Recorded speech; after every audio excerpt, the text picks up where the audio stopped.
สบายดีข้าพเจ้าชื่อสมปองสุธาปัญญามื้อนี้เนาะข้าพเจ้าสิมาสอนพวกทานเล่นเกมนี้มีชื่อว่า I Love You เกมนี้ก็สอนให้พวกทานรู้เกี่ยวกับการสร้างความมั่นใจให้ตัวเองมีความมั่นใจหลายขึ้นว่าสิเฮ็ดแนวใดเนาะแล้วเวลาที่ใช้ในการเล่นก็ประมาณ10-15 นาที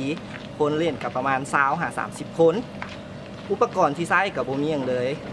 และกลุ่มที่ว่าเหมาะสมสำหรับเล่นในกิจกรรมนี้ก็เป็นกลุ่มวัยหนุ่มและก็กลุ่มคนที่เฮ็ดเวียกแล้วก็เป็นพนักงานทั่วไป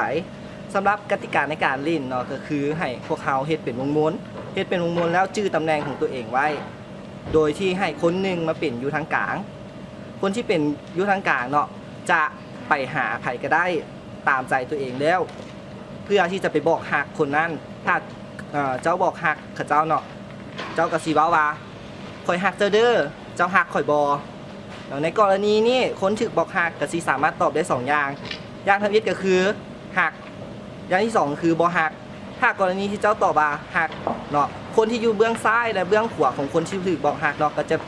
เปลี่ยนบอลกันอยู่สลับบอลกันอยู่แล้วคนที่อยู่ทางกลางเฮ็ดจังไหนก็ได้ให้ตัวเองพยายามเข้าไปอยู่แทนบอลของคนเนี่ยที่กำลังเปลี่ยนกันอยู่หั่นแล้วถ้าไผบ่มีบอลอยู่ก็ต้องได้ไปเป็นคนอยู่ทางกลาง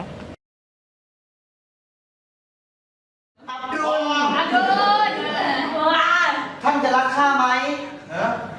รักกันนะแบบนี้ดีไหมไอ้บอยเขาหักเจ้าเด้อเขาหักเจ้าหักเขาบอก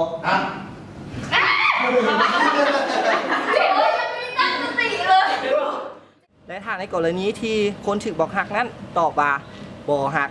เนาะคนที่บอกฮักก็จะถามต่ออีกว่าเจ้ามักคนแบบไหนแล้วเขาก็ตอบว่าค่อยมักคนยกตัวอย่างว่าค่อยมักคนมีผม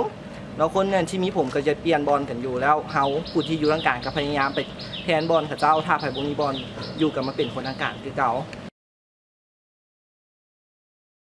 เจ้าทำใครบอก เมื่อบอกคนแบบไหนเจ้าทำคนแบบไหนบอกไปไหม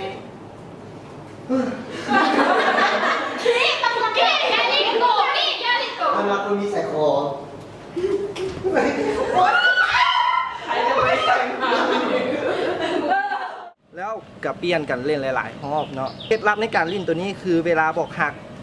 คนอื่นแล้วคนอื่นปฏิเสธเนาะเขาสามารถปฏิเสธได้ในหลายรูปแบบอาจจะเป็นภาษาที่